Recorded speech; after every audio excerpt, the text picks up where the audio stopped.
बाबूजी,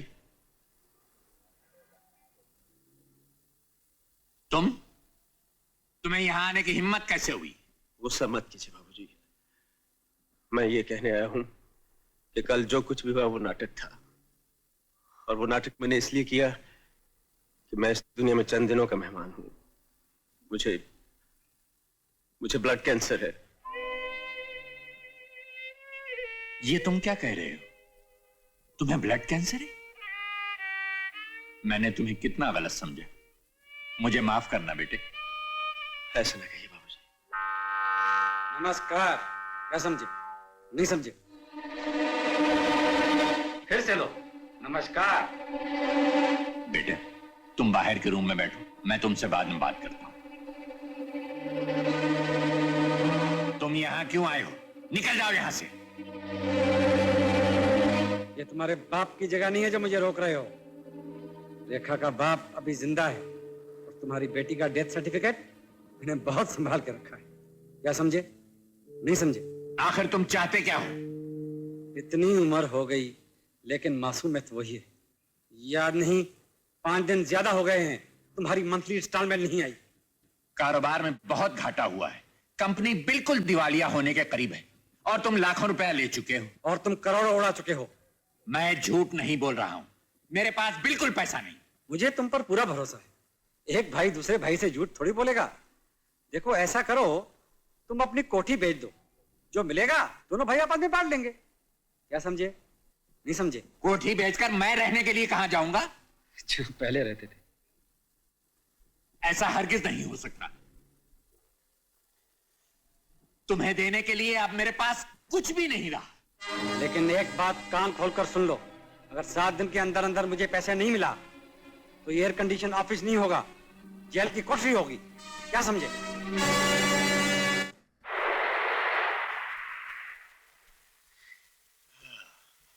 हम दोनों की जिंदगी इस डूबते हुए सूरज की तरह है। कैंसर तुम्हें जीने नहीं देगा और इज्जत बचाने के लिए मुझे खुदकुशी करनी पड़ेगी। आपको खुदकुशी करनी पड़ेगी? क्यों? लोग कहते हैं कि जवानी दीवानी होती है। किसी दीवानेपन में मुझसे एक गलती हो गई थी जिसकी कीमत मैं लाखों रुपए अदा कर चुका हूं। अब मेरे पास देने के लिए एक पैसा भी नहीं है। उधर वो ब्लैकमेलर ये कहता है कि अगर मैंने उसे और पैसा न दिया तो वो सारा राज पुलिस को बता देगा। आज रेखा बड़ी हो चुकी है। मेरी इस बदनामी के बाद वो किस शरीफ घराने में कबूल की जाएगी? बेटे, तुम्हारी ये कुर्बानी भी बेकार जाएगी। बोलिए, मेरे लिए क्या हुक्म है? उस बदमाश की तिजोरी में मेरे दिए हुए लाखों रुपए और मेरे गुनाहों का सबूत मौजूद है।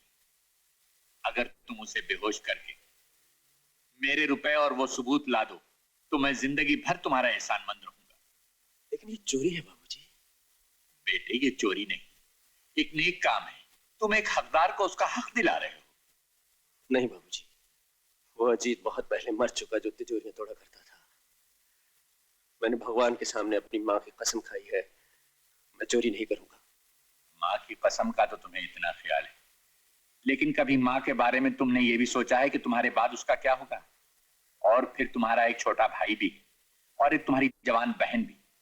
अगर तुम मेरा ये काम कर दोगे तो मैं तुम्हें लाखों रुपया दूंगा और तुम्हारे मरने के बाद वो सुख और आराम से रह सकेंगे। मैं मजबूर हूं, मैंने कसम खाई है। तो फिर ठीक है बेटा, अगले महीने मैं अपना ऑफिस बंद कर रहा हूं। तुम कहीं और नौकरी ढूंढ लेना।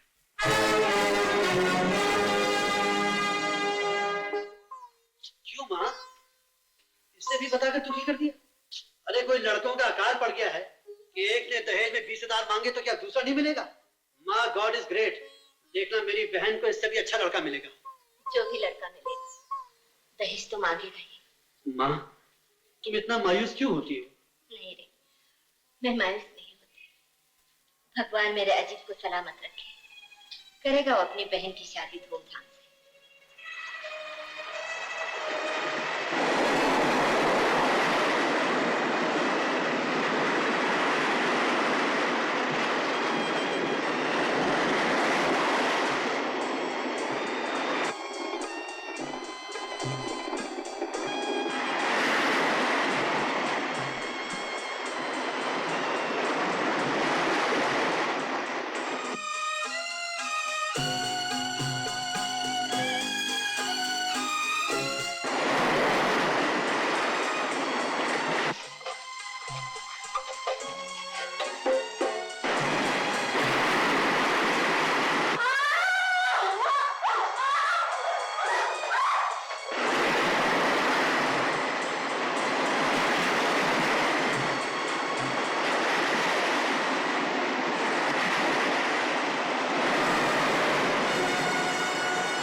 को बेचने आया हूं।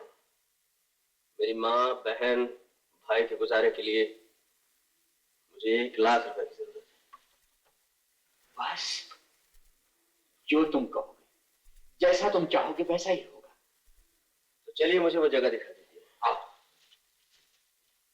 यही वो तिजोरी है जिसमें मेरी दौलत के अलावा मेरे गुनाहों का सबूत भी बंद है। ये तिजोरी इंग्लैंड में बनी है। सन 1932 में मैनचेस्टर के जैक्सन एंड सन्स ने इस किस्म की सिर्फ 4 तिजोरियां बनाई थी। 2 तिजोरियां अरब के शेखों के पास हैं, एक जैक्सन की बेटी के पास और चौथी हमारे सामने है।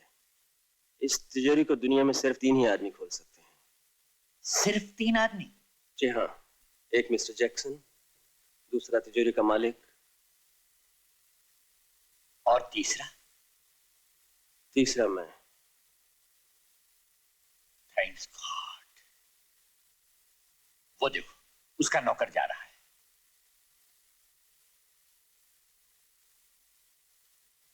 अरे गोपाल चाचा, तुम उसे जानते हो? जी हाँ, ये पहले हमारे काम करता था। बहुत अच्छा। ये लो, ये दवाई की शीशी। सिर्फ 10 बूंदें उसे बेहोश करने के लिए काफी होंगी। ठीक है, कल आपकी चीजें आपके पास पहुंच जाएंगी। बहुत बहुत शुक्रिया।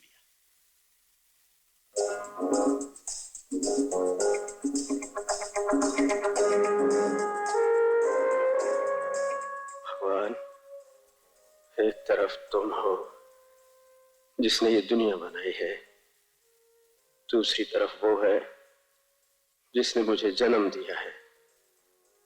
तुम्हारी कसम खाकर मैं जिस अंधकार से लौटा था, आज इनकी खातिर मैं फिर उसी तरफ जा रहा हूं। हो सके तो मुझे माफ कर देना, मुझे माफ कर देना भगवान, मुझे माफ कर देना।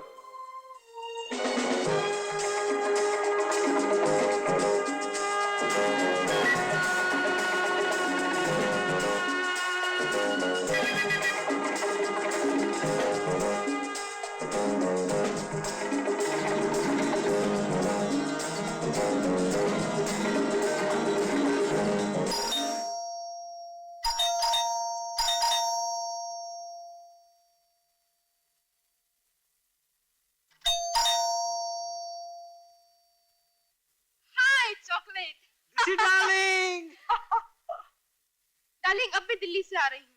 2 घंटे के बाद बेंगलोर की फ्लाइट है। तुमसे मिले बिना दिल नहीं माना, इसलिए चली आई। क्या समझे? नहीं समझे? तू तो तितली है, तितली उड़ती रहती है, आज इधर कल उधर। क्या समझी? नहीं समझी? देखो डार्लिंग, 2 घंटे की फुर्सत मिली तो सारी दुनिया छोड़ के तुम्हारे पास चली आई। जल्दी से 2 बैग बना लो, वरना इस नहरी घड़ियां यूं ही बीत जाएंगी।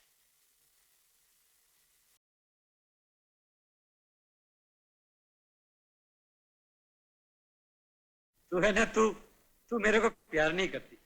पैसा देता हूँ तो आती है। क्या समझी?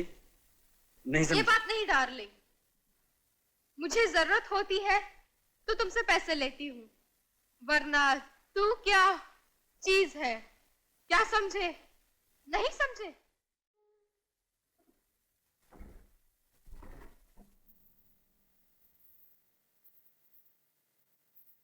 डार्लिंग, बेंगलुरु से आके फिर मिलेंगे। Okay, bye bye. बाय।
माचिस। I don't smoke.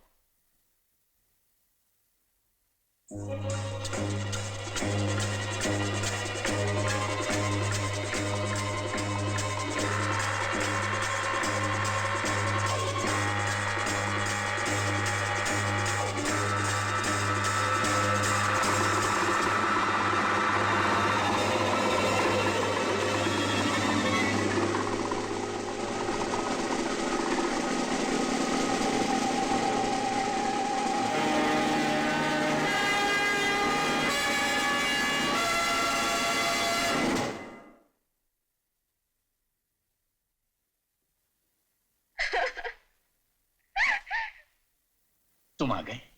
बाबूजी, आप रेखा को समझाते क्यों नहीं? समझाने से कोई फायदा नहीं बेटा, वक्त बहुत बड़ा मरहम होता है। तुमने मेरी परेशानी का कोई इलाज किया?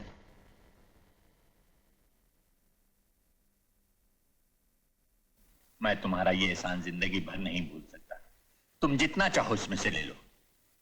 मुझे बस 1 लाख रुपए चाहिए, बाकी सब तो रेखा का है। ले लो।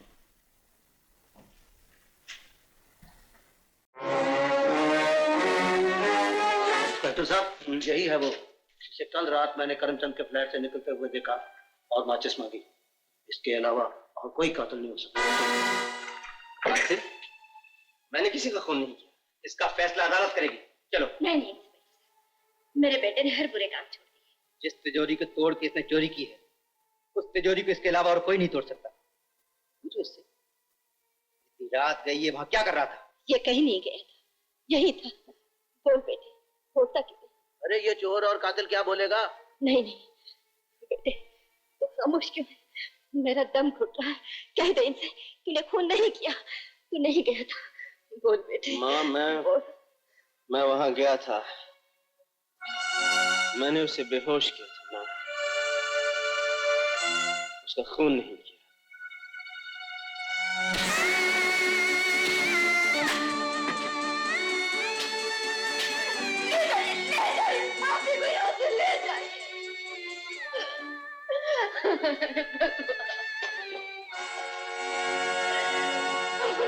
मुल्जिम अजीत शर्मा के खिलाफ सारे सबूत हैं और अदालत ज्यूरी की इस राय से इत्तेफाक करती है कि मुल्जिम ही मुजरिम है।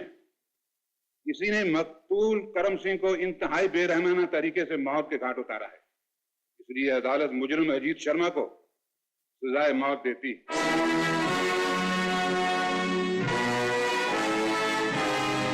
ये तुमने क्या किया बेटे? मैंने तो सिर्फ तुम्हें चोरी करने के लिए कहा था और तुमने खून कर दिया। बाबूजी, आपको भी मेरा यकीन नहीं? मैं सच कहता हूं, मैंने उसे बेहोश किया था, उसका खून नहीं किया। मेरा यकीन कीजिए। अरे बाबा, दवाई देने का भी एक ढंग होता है। लगता है तुमने उसे बहुत ज्यादा दे दिया था। क्या फर्क पड़ता है बाबूजी, मरना तो मुझे वैसे ही है। कैंसर से मरूं या फांसी के फंदे से। ये तो ठीक है बेटा, वैसे मैं तुम्हारे साथ हूं, कोई चिंता न करो। जब तक मैं जिंदा हूं, तुम्हारे घर वालों को कोई तकलीफ नहीं होने दूंगा। बहुत बहुत शुक्रिया बाबूजी, आपने सच में बहुत बड़ा उपकार किया मुझ पर, बहुत बड़ा उपकार किया। सलाम सेठ जी। सलाम। कैसे हो जानकी दास? कुछ पियोगे? आप मेरे काम से खुश है ना? बहुत खुश है, बहुत खुश।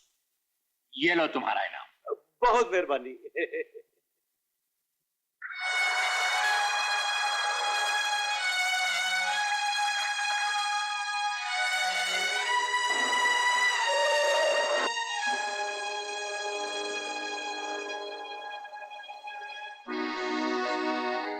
ये आपकी कौन है?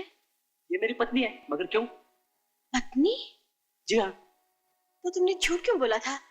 क्या रिश्ता तुम्हारा अजीत से? अजीत से मेरा कोई रिश्ता नहीं है। मैं ड्रामे में काम करती हूँ। वो मुझसे आके कहने लगा कि तुम्हारे सामने उसकी पत्नी बनने का ड्रामा करूं, उसके बदले वो मुझे रुपए देगा। लेकिन उसने ऐसा क्यों किया? पता नहीं। जब तुम्हारे घर से हम बाहर निकले तो वो बेचारा रो रहा था। मैं उस औरत से मिल चुकी हूँ जो तुम्हारी पत्नी बनकर आई थी। आखिर तुमने ऐसा क्यों किया? कहानी खत्म हो चुकी है रेखा। उन पुरानी यादों को भूल जाना ही अच्छा है। मुझे और न तड़पाओ अजीत, तुम्हें मेरी कसम, बताओ तुमने ऐसा क्यों किया? नमस्ते डॉक्टर साहब। नमस्ते। रेखा कहाँ है? क्या पूछते हैं साहब? न जाने बिटिया रानी को क्या हो गया है। न खाती हैं, न सोती हैं, न किसी से हंसती बोलती हैं। बस हर समय रोती ही रहती हैं। अजीत बाबू जेल क्या गए कि बिटिया रानी की दुनिया ही उजड़ गई। डॉक्टर, तुम्हारी जिंदगी अब मेरी मुट्ठी में है। मेरे पास सबूत है कि तुमने अपनी नेक बीवी को पतिता समझकर मार डाला। अगर तुम अपनी जिंदगी चाहते हो तो अपनी बेटी मेरे हवाले कर दो। मेरे ससुर को यह नहीं मालूम कि मेरी बेटी मर चुकी है। वो तुम्हारी बेटी को अपनी नवासी समझकर सारी जायदाद उसके नाम कर देंगे। मेरी बेटी को किसी बात की तकलीफ तो नहीं होगी? तकलीफ? अरे मैं उसे फूल की तरह रखूंगा। उसकी एक मुस्कुराहट पर अपनी जान कुर्बान कर दूंगा। देखो, अपनी जान का टुकड़ा तुम्हें दे रहा हूं, इसे अपनी ही बेटी की तरह पालना। चिंता न करो डॉक्टर, आज से ये तुम्हारी ही जान का टुकड़ा नहीं बल्कि मेरी भी जान का टुकड़ा है।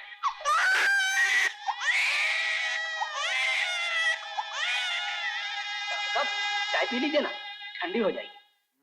चाय।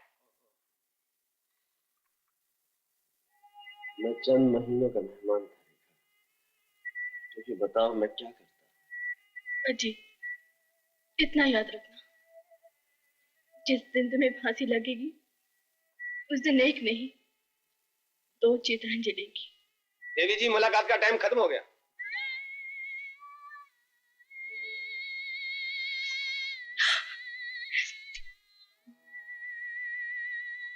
चलिए, टाइम खत्म हो गया।